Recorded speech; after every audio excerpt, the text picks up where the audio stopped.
It is time to talk pucks with our 120 Sports NHL analyst Anson Carter. And Anson, we start with King Henrik. Hasn't really looked like himself. Henrik Lundqvist was pulled for the second game in a row tonight. In his last 4 games, he's given up 20 goals, Anson. That is just remarkable. Do you think it's time for the Rangers to consider moving on from their longtime netminder?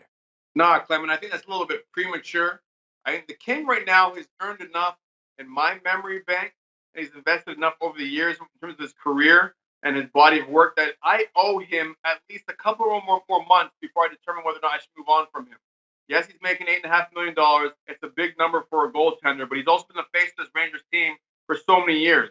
I think he's going through a tough spell right now. Every player goes through it. Defensemen go through it. Sidney Crosby last year, everyone's wondering what's happened to Sidney Crosby the first half of last season. And then he put together a tremendous second half run continuing to this year where he led that team to a Stanley Cup final. So I'm still going to give Henrik Lundqvist the benefit of the doubt and see what happens to him the second half of the season.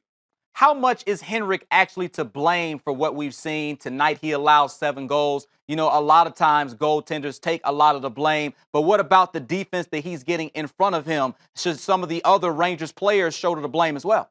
Well, yeah, right now the Rangers are playing offense. There's no D right now in their game. It's strictly offense.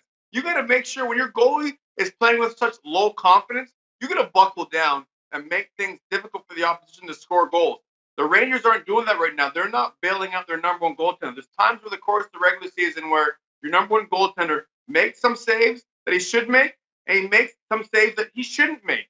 Right now, Henrik's not doing that, so the team has to understand and realize that's going on and help him out and try to cut down those grade A scoring opportunities right in front of the net. And they haven't been doing that right now for them.